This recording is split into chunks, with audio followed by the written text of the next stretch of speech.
Thank you for joining us today. I pray that our time together will help you experience Jesus and to share His grace.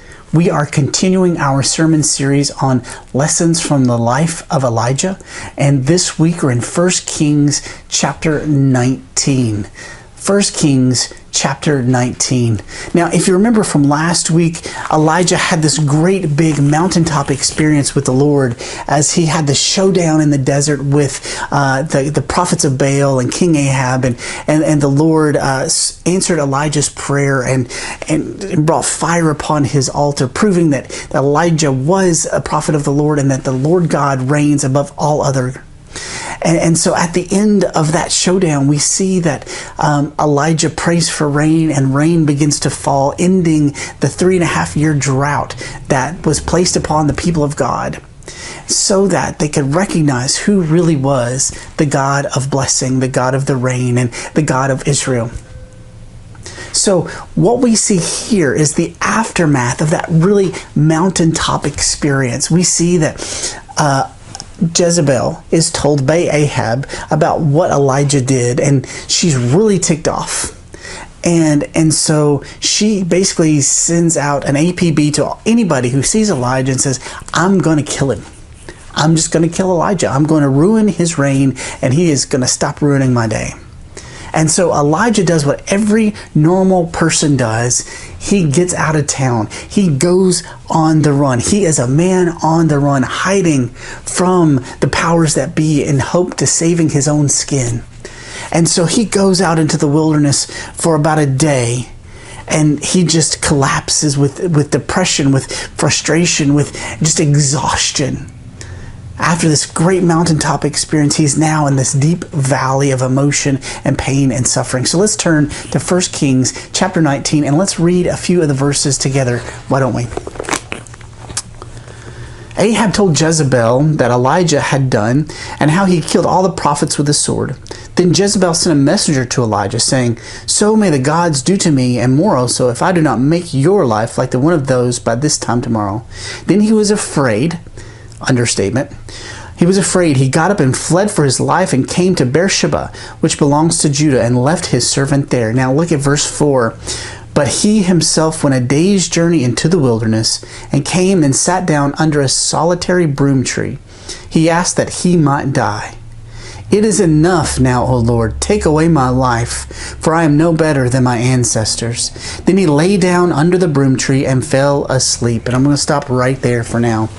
Can you imagine what's going on in Elijah's life? He's done everything he can to live and depend on the Lord. He pronounced the judgment upon Ahab with the drought, and he's been depending on the Lord for the last 3.5 years, and yet after this great showdown, which Elijah thinks, hey, this is going to be the end of it. It's not the end of it. The drought ends, but the persecution against Elijah is still going on. And so he fears for his life and he runs. Have you ever been afraid for your life? Have you ever been in a situation where you did not know if you were going to make it out alive? Just the other day, I was driving along the road here in town, and I saw something that was kind of suspicious going on. There was these two people shouting at each other from across the street, and I was like, oh man, I need to get out of here because something that might just go down. This is dangerous. And so Elijah he's a hunted man, and he goes on the run.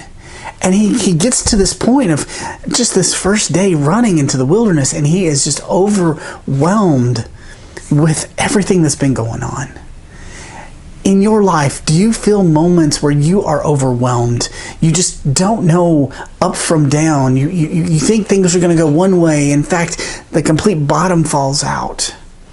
Maybe it's with your health, or maybe it's with relationships, maybe it's with your job, maybe it's with your family, and you've reached that point of exhaustion. There's nothing else that you can do. You've tried to fix the problems, that didn't work, and now you've just been running from your problems. Anybody want to confess that they've ever run from their problems? Elijah just ran. In fear, he ran, and he just finally hit the wall. He just hit that moment in his life where there was nothing else he could do, and he actually asked God, please God, take my life.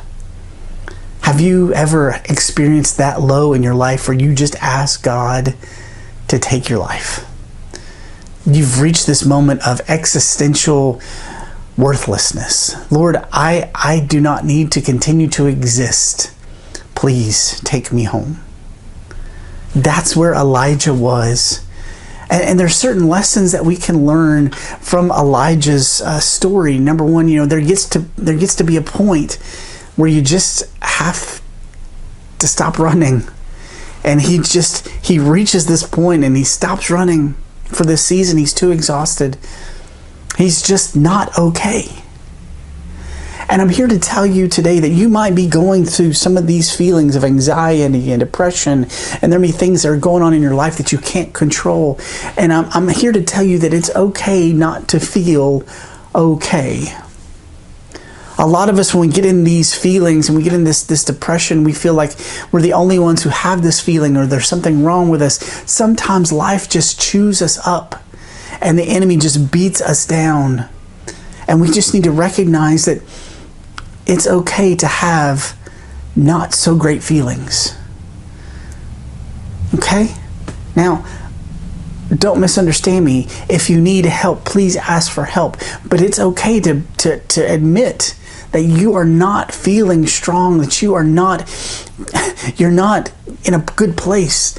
Because it's only when you recognize that you're not in a good place that you can actually get the help that you need. So here Elijah, he's come to this point. I can't do anything else. So he asks God, please just take me out. And what he does is he finally falls asleep. The exhaustion overcomes him and he falls asleep.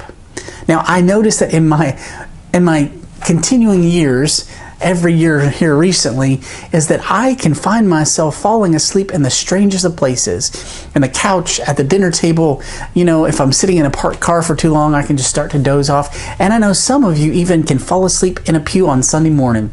No shame. That's one of the reasons I became a preacher, so that I wouldn't fall asleep during the sermon. But as our bodies age, or if we're feeling overwhelming stress, it's normal for our body to want to rest. It longs to sleep. And so Elijah, his body is worn out and he begins to sleep. And then an angel of the Lord comes and gently wakes him up, and he gives him, what does it says? He gives him a cake and a jar of water. Can you imagine being woken up to cake and water? Elijah is overwhelmed. Number one, he's hiding from everybody, and yet an angel has found him. Let that be a lesson to you that no matter what season you're going through, if you feel that God is so far away, that he knows where to find you and bring you comfort. So here the angel of the Lord comes and gives him food and drink. And after he is full, Elijah again falls asleep. Isn't it interesting that even though he's had some rest, he's had a meal, he's had such a full belly feeling that he takes a nap. Kind of like on Sunday afternoon after you've had church and you've had lunch, and then you just go and you rest and you take a nap. And so Elijah again falls asleep, only to be waken up by the angel of the Lord a second time, saying, here is some cake, here is some water. And Elijah's like, all right, give me some of that. I'm going to eat that. I'm going to drink that. And it's interesting because what you see, it says, verse 8, he got up and ate and drank, and he went in the strength of that food 40 days and 40 nights. Finally, enough time has passed. Elijah's physical body, as he has needed some rest, he's needed refreshment. He is now able to get up and go. So, I want you to kind of learn a couple lessons here from Elijah. Number one, it's okay to feel not okay. There's a time when you just need some rest and refreshment. I know a lot of my friends are like superheroes. They go and they go and they go and they go, and you would never know what's actually going on in their life and what's actually going on in their heart. And it's okay to not feel okay. It's okay to need to stop for some rest and refreshment. It doesn't make you a weak person just because you need to rest.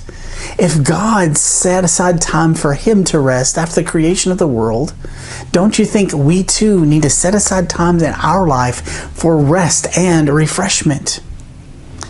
And so what Elijah does is from this moment, he gets back on the road and he heads toward Mount Horeb. Now, for those of you who don't remember, Mount Horeb is also sometimes called Mount Sinai. This is where God gave Moses the Ten Commandments. This encounter between Moses on the mountain is now Elijah going to the mountain of the Lord to seek solace, to seek comfort, to seek deliverance. And so he goes for 40 days. Here's this message of this time of trial and temptation, just like Jesus, or like Moses as he went up to Mount Sinai for 40 days. You have this time period of wrestling and trying to seek the Lord. And so he goes seeking the Lord. And he goes to Mount Horeb and he finds himself in a cave and he is just kind of hiding. Now, the Lord has delivered him this far. He's protected him this far. But there comes this moment. It says in verse 9, at that place he came to a cave and he spent the night there. So he gets to Mount Horeb, he finds himself in a cave and he spends the night there. Then the word of the Lord came to him saying, "What are you doing here, Elijah?" There gets to a point where we need to ask ourselves a question. What are we doing with our lives? Why are we running? What are we afraid of? Elijah has reached the end of his hiding and his running, and yet he still is feeling alone. He's still not completely where he needs to be. And so the Lord asks him the question. He said, "Elijah, what are you doing here? Why are you in this place when there's so much of the world that needs you out here? Why are you hiding in fear?" And so verse 10, Elijah answers, "I have been very zealous for the Lord, the God of hosts, for the Israelites, forsaken your covenant, thrown down your altars, and killed your prophets. And with the sword I alone am left, and they are seeking my life to take it away." Do you hear the defeatist attitude that has taken residence in Elijah's heart? Do you hear it? He says, I've done everything I'm supposed to do. I've served God, and I'm on the run because Israel has turned their back on God. They're not listening to what I say, and they want to kill me. I am all alone. Do you hear those words radiating in his head? And I'm here to tell you today, if you're feeling all alone, may this be the voice of God speaking to you, saying that you are not alone and that you have important work to do. But you're going to have to stop being afraid and hiding from the calling that God has put in your life. And so Elijah is stuck in this negativity. He's stuck in this fear and this being alone. And he wants the Lord to take his life again. Well, we'll say that he's not there. He's moved past that, but he is saying that they want to take away his life. So the children of Israel, particularly Jezebel, is wanting to kill him because he has been faithful to God. And so in verse 11, the Lord has to kind of get Elijah's attention. The Lord has been comforting to Elijah so far by meeting his needs, giving him food and drink before he made his 40-day journey. God comforted Elijah, gave him what he needed to sustain his journey. But now the time has come for God to try to wake Elijah up. And he's going to call out to Elijah. He says, "Elijah, what I want you to do is I want you to go out and stand on the mountain before the Lord." God is inviting Elijah into his presence, which is what Elijah wants as he's trying to escape. And so here Elijah goes to the mouth of the cave and he hears this big wind. He sees the effects of this big wind, and yet the presence of the Lord wasn't in the mighty wind. And then there's this earthquake, and imagine being in a cave is not where you want to be during an earthquake. And so the Lord is shaking things up, and yet the Lord, his presence isn't in the earthquake. So it's not in the wind, it's not in the earthquake. And finally, there's this fire. If anything knows now, if Elijah knows anything now about fire, he's just seen fire from heaven, and yet he sees this another fire. But this fire is different because the Lord was not in the fire. So Elijah is seeking God to reveal himself, and it's not in this mighty wind, and it's not in this mighty earthquake, it's not in this powerful fire. And yet God still wants to connect with Elijah. And notice, after the fire, verse 12 says, a sound of sheer silence. Some translations say a gentle whisper. But I think there's something to be said about this translation of God speaking amidst the silence. All the chaos of the wind and the earthquake and the fire and all the noise that those things produce. Yet in this moment of quiet stillness, God's voice whispers to Elijah. Sometimes we look for signs, big things in our lives. And Lord, if you will just let this big thing happen in my life, then I'll know that you're with me. And God says, I am with you whether that big thing happens or not. Whether the wind blows or the earthquakes or the fire falls, I am with you. And if you would just come meet me in those moments of silence, then you will be blessed. Verse 13 said, when Elijah heard it, he wrapped his face in his cloak or his mantle, and he went out and stood at the entrance of the cave. And a voice came again to him saying, what are you doing here, Elijah? And so what does Elijah say? The exact same thing he heard before the voice, before the fire, before the earthquake, before the wind. When God speaks to Elijah, he calls him out of his funk. He says, what are you doing here, Elijah? And he says, I've been very zealous for the Lord, the God of hosts. That God of hosts means the God of armies. And yet here Elijah feels all alone. The Israelites have forsaken your covenant, thrown down your altars, and killed your prophets. They are seeking my life to take it away. And the Lord has finally said, I've given you comfort. I've given you some commands to come and see and experience me. But now God commissions Elijah. There gets to be a point that when we hide from ourselves, we hide from our calling, we hide from what God is wanting to do in our lives, that there's a time that we just need to get up and to fulfill what God has called for us to do. God is calling you. He's commissioning you to do something for His kingdom. He doesn't want you to be running away from your responsibilities. He doesn't want you to be overtaken by fear. It's understandable that you have fear in your life, but you don't let fear run your life. God has to correct Elijah in this. And what God does is He commissions Elijah that says, you're not alone, and I have something for you to do. And so what we see here is that Elijah's given this commission of things that he needs to do. He needs to go anoint kings because the reign of Ahab is about over.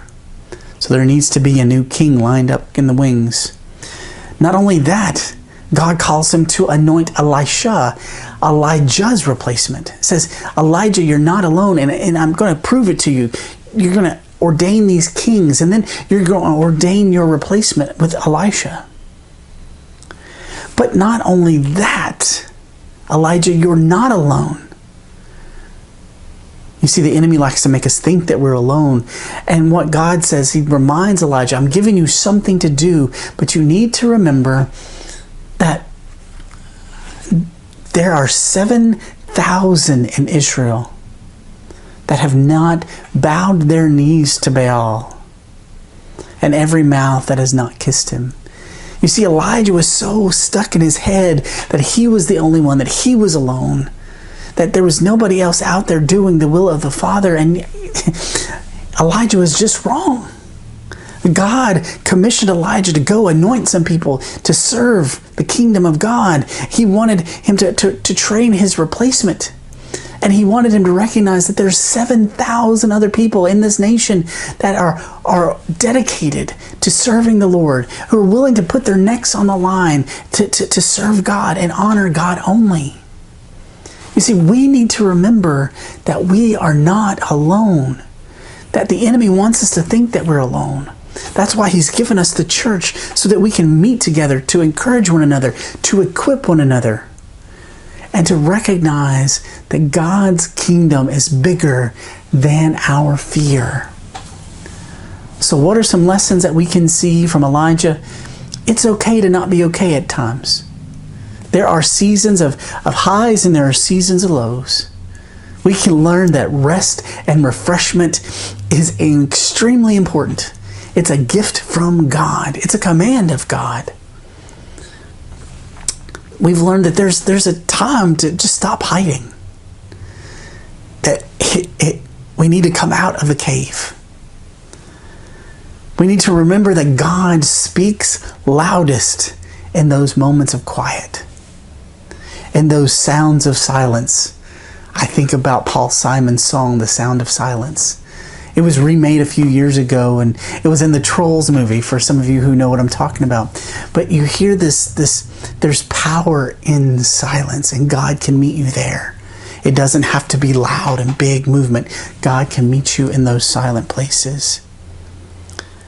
God is wanting you to know, lesson from Elijah, that you have a purpose, that God has a plan for you, that God has a job for you to do here and now.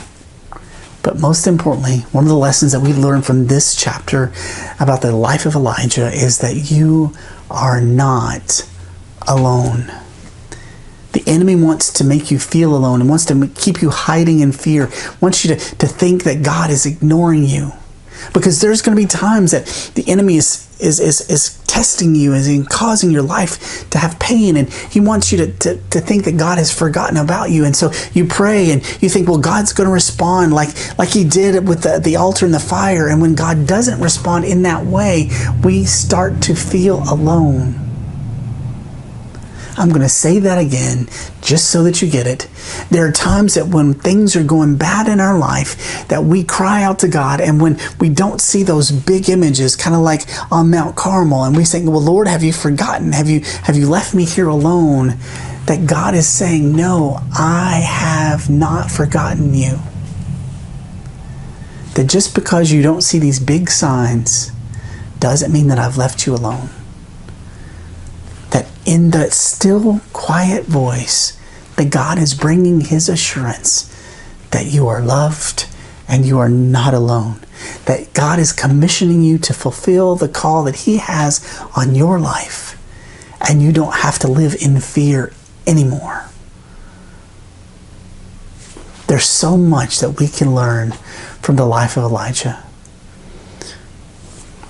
It's okay to feel bad. Rest and refreshment is important. There's a time to stop hiding.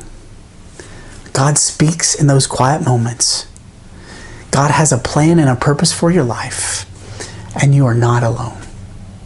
I pray that our time together has been uplifting and beneficial to you in those moments where you feel that God has left and abandoned you.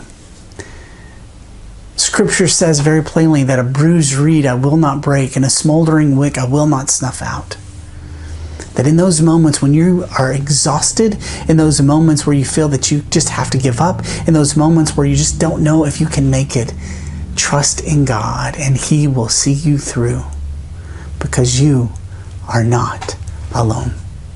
Be blessed.